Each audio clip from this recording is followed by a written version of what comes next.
What if everything you've been taught about God is wrong? What if God isn't in a temple, but instead hidden in a state of consciousness that you rarely experience? From the moment we're born, we're taught to look for answers outside ourselves, a distant heaven, a sacred book, a spiritual authority. But what if that entire search has been a distraction? What if the truth about the universe, about you, and about God has been hiding in plain sight? Religion has organized, categorized, institutionalized the divine, but the sacred doesn't fit inside doctrines. The sacred is experience, it's perception, and that perception only becomes possible in a state almost no one talks about, the trance state, a state where the thinking mind vanishes, and what's left is who you truly are. In this video, we'll explore that experience. We'll understand why real connection to the divine isn't found in dogma, but in altered states of awareness. And more importantly, how you can begin to access it starting today. So if this message resonates with you, make sure you subscribe to the channel and turn on notifications, because that tells YouTube you want to receive more videos just like this. A gentle voice will take you further from here. When we talk about God, most people imagine a distant entity, something separate, something external, something that must be reached. But what if that idea is completely backwards? What if instead of searching for God out there, you simply needed to remember what you already are? The truth is, we've spent our entire lives inside a structure we didn't create. A structure of logical, analytical, rational thinking. An invisible prison, but an incredibly powerful one. We were taught to think like machines, to classify, to divide, to measure, and to control. But we were never taught to feel the whole, to perceive the unity behind all forms. And that's why many people spend their entire lives searching for something that has always been within them, hidden in a quiet space between one thought and the next. In this video, we're going to explore a bold and maybe even life-changing idea. God is not a figure sitting on a throne in the sky. God is the very flow of consciousness, the presence that witnesses everything. And more than that, it's the part of you that's always been awake, even when you forgot who you were. But here's the most important point. This state cannot be reached through arguments, not through books, not through rules. It can only be experienced in a very specific state, known for millennia by mystics and initiates, the trance state. That's where the mind grows silent. That's where the ego disappears. And that's where consciousness wakes up. Over the next few minutes, you'll understand what this state is, why it's so powerful, and how you can begin to access it with simple practices. But first, I want to know, what do you think about this? Is it possible that there really is a place where we can connect with God directly, with no intermediaries? Let me know in the comments. I'll be reading everything. Have you ever wondered why so many people feel empty, even when they seem to have everything? They follow the rules. They believe what they've been taught. They attend temples, read scriptures.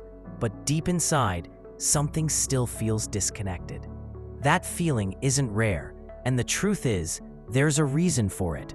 For centuries, we've been conditioned to live inside a fragmented reality. A reality where the body, mind, spirit, and universe are seen as separate things. But that is an illusion. Modern science is only beginning to understand something mystics have known for millennia. Separation is only apparent. Let's begin with the first major problem: the way we perceive reality. Since childhood, we've been trained to rely mostly on the left hemisphere of the brain, the logical, analytical, mathematical side. This side sees the world as a collection of isolated parts. You look at a tree, and you see branches, leaves, bark, textures. But the right hemisphere, the intuitive, creative, holistic side sees the forest as a living organism. And that's where the block begins. We were educated to analyze life, but not to feel it. And that traps us. It limits our perception, our spirituality, and even our identity. And more than that, it disconnects us from the field of consciousness that unites all things. The second layer of this problem goes even deeper. It's the belief that the universe exists outside of us. This idea is everywhere. In schools, religions, classical science. You are in this world. You are a being walking through an external universe. But what if that's an illusion? What if you are the universe? What if the awareness that watches from within you is the same awareness that moves stars, trees, rivers, and galaxies? This is one of the oldest principles in non-dogmatic spirituality. There is only one consciousness, and it experiences itself through infinite forms. You, the dog, the tree, the squirrel, the sky, the pain, the joy, all of it is the same field of consciousness. But we can only see this when we silence the noise of the thinking mind. And here comes the first great solution. Divine consciousness is not something to be understood. It's something to be experienced. And that experience happens in altered states of perception. You've probably had a glimpse of it. That moment of complete stillness during a sunset, or while deep in meditation, or even in those seconds right before you fall asleep, when thought slows and time dissolves. These moments are windows into something beyond the ordinary mind. And this is where the trance state comes in. Trance isn't about mysticism or strange rituals. It's not exotic. It's a natural state of consciousness. Every human enters and exits trance states every day without realizing it. But what changes everything is intention. Instead of slipping into those states unconsciously, you can learn to access them on purpose. And when you do, you start touching the source of your being. You begin to feel God, but not the God of separation. The God that is pure presence, pure perception, pure awareness. The second solution, then, is practical. You can induce this state. You don't need substances or secret rituals. All you need is practice and surrender. One simple but powerful technique is called scheduled awakenings. Here's how it works. You set 3 alarms at specific times. For example, 6 o'clock, 6:30, and 7:30 a.m. When you wake up with these alarms, your mind is still in that space between dream and wakefulness. In that moment, you keep your awareness awake, but allow your body to drift back into sleep. This state is known as the hypnagogic state. It's in this in-between world that the thinking mind loses grip, and the observer within you emerges. This is when you may experience lucid dreams, out-of-body sensations, intuitive downloads, or something even deeper, the indescribable feeling of unity, the sense that everything is connected, that time doesn't exist, that you've always been here. This is the state where God is felt. And the most surprising part, that state is within reach. It's available to anyone who chooses to see beyond the veil. But the veil must be crossed willingly. And that leads us to the third solution. Study yourself. Self-observation is one of the most powerful tools for awakening. It doesn't matter what your religion is. It doesn't matter your background. The invitation is always the same. Turn inward. Watch your patterns.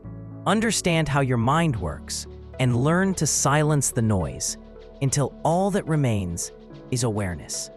And awareness is God. The biggest lie we've ever been told is that the visible world is all there is. We're surrounded by noise, lights, screens, sounds, obligations. We've been taught to keep our eyes open, but never to close them in order to truly see. The truth is, Our five senses are extremely limited gateways.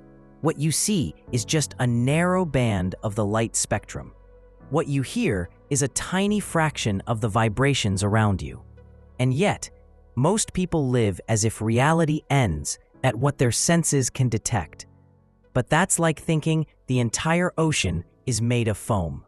There's an entire sea behind what you perceive, and that sea is where consciousness lives. The fourth solution, then, is to realize this at the deepest level. You are not the body. You are in the body. Your body is a tool, an interface between consciousness and the physical world. But it is not you. Your true I doesn't change with time. It doesn't age. It doesn't die. It simply watches, silently. That's why you can remember being a child, as if you're still the same someone. Because you are. You are the same consciousness, just looking at life through a different lens. Now, here's something almost no one teaches. You can train that consciousness. Just like we train the body with exercise, you can train the mind to quiet down. And more than that, train your attention to remain steady. The problem is, we've been conditioned to do the opposite. We live trapped in the thinking mind, a non-stop flood of thoughts, 90% of which are repetitive and automatic. And it's this mind that builds the ego.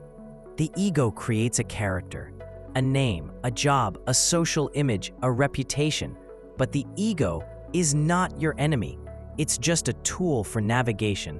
The problem is, we've forgotten that, and we've started believing we are the tool. But you're not the voice in your head. You are the one who hears it, the silent observer. So the fifth step on this journey is detach from the mind. You don't need to destroy the ego. You don't need to fight it. You just need to remember that it is not you.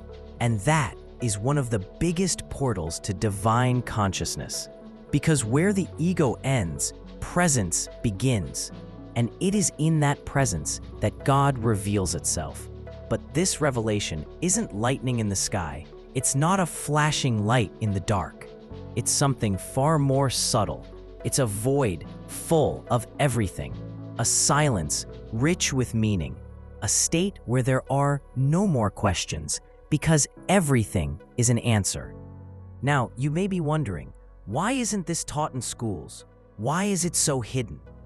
That brings us to the sixth part of this journey. There is an active resistance to awakening. We're not talking about conspiracies. We're talking about collective conditioning. Think about it.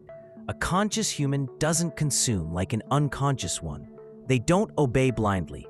They can't be easily manipulated by fear, guilt, or scarcity. They are free. And freedom of consciousness is the greatest threat to systems of control. Religions, governments, corporations, traditions, they all lose influence over someone who thinks, feels, and chooses from within. That's why everything that brings you closer to your essence is often labeled strange, dangerous, or unnecessary. But it's exactly in those rejected spaces that you'll find your freedom. And now, something essential. Spiritual truth cannot be transferred. It must be experienced. You can listen to 1,000 videos like this, read hundreds of books, have dozens of conversations, but nothing compares to the direct experience of pure consciousness. The good news, you don't have to wait for it. You can begin right now. Take a deep breath. Listen to the sounds around you. Feel your body's presence and ask, who is watching all of this? That question has no logical answer because it points to something beyond the mind. It points to what you are before your name, before your story, before any definition. That's the seventh key. True spirituality begins when you empty yourself. As long as you're full of beliefs, ideas, and expectations, you'll see the world through filters. But when you empty out, consciousness emerges, and with it comes a peace that doesn't depend on circumstances, a love that doesn't need an object, a form of intelligence that arises not from thought, but from silence. This is the state where the divine reveals itself, not through words, but through presence. Now, you might ask, is there a method? A consistent practice? Yes, many exist, and each person resonates with something unique. But the most universal path is conscious observation. Watching your thoughts without judging them. Watching emotions without becoming them. Watching your ego react while remaining centered. That's the 8th step, the practice of presence. Every time you remember to observe, you loosen the grip of the character, and you strengthen the awareness of being. In time, you'll realize you never had to search for God, because you'll see that you were never truly separate. Now, maybe a new question is starting to rise inside you.